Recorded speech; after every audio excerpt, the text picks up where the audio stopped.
You have made it to the final week of our class together. Thank you so much again for embarking on this journey with me. It's been really exciting to learn more about how you all are looking to implement and utilize interactivity in the fabulous e-learning work that you're doing. As a final wrap up, I wanted to talk a little bit this week about some trends that we're seeing emerge in interactive e-learning. So, what are people talking about anyway? Well, as you've seen in this class, we've talked a lot about social learning and gamification. And in fact, those have been really the hot topics over the last year to year and a half in e-learning and in bringing specifically interactivity into e-learning. We're also seeing people talk about mobility, but more about how to access e-learning than to use mobile devices as new methods of promoting e-learning. And then finally, we've been hearing bits and pieces about augmented reality, although I think this is going to continue to be more and more important in future discussions as we want people to experience truer to life simulations and scenarios as they're learning in the workplace. But really, in the end, what does all this mean? Well, all this means for the learner is that they're being given opportunities to apply their learning just in time and to get learning just in time. So it's about contextualizing the learning. It's no longer about going to a classroom and having face-to-face training that's broad or generic or very specific in its focus, but not immediately relevant once that person walks out of that room. All of these themes are driving home the idea that we need our learners to be able to learn in the moment and to apply in the moment and reflect in the moment. So, to the social learning piece that we talked about earlier in this course, really what we mean is there are three types of ways that learners can socially interact.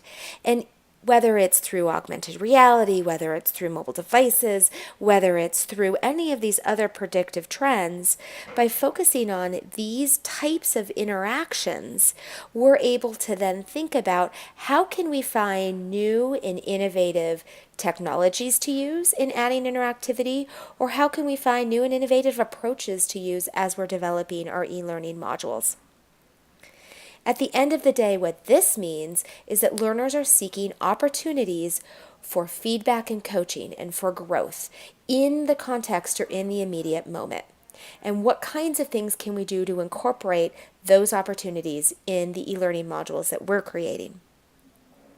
On the gamification piece that we talked about in week 4 and 5 of this course, we talked a lot about scenarios, simulations, and games, and creating even gamified experiences so that we can help engage learners or get them motivated to want to not only store information in their immediate memories, but build long-term pathways for that information to turn into knowledge. At the end of the day, though, what does this mean? Or where would this take us in the future? Well, this is about engagement, as I've mentioned, but also about the application and the recognition and even the way you're scaffolding your learning. So if we look at future ideas and trends and technologies that might help us improve the e-learning that we're creating and really add new interactive components, thinking about taking these gamification themes and the idea that we're trying to apply and scaffold and recognize the learning in its setting with our learners, we could find new and really creative and innovative ways to implement our learning. On the mobile side, so we didn't touch much of this in the course, but there are lots of conversations about devices and being able to translate learning to devices or to use devices as ways to engage the learners.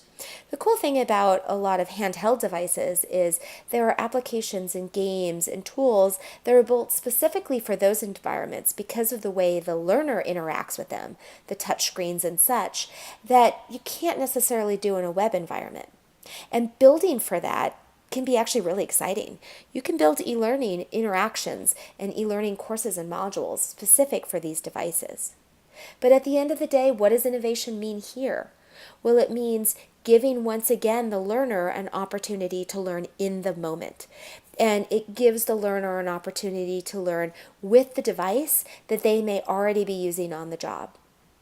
Thinking about the iPad initiatives that emerged, close to 10 years ago, related to medical school training and doctors, and now how doctors are carrying phones and tablets and small devices with them in order to manage patient care and to get the kinds of information that they need right in the moment so they can apply that information appropriately in that context.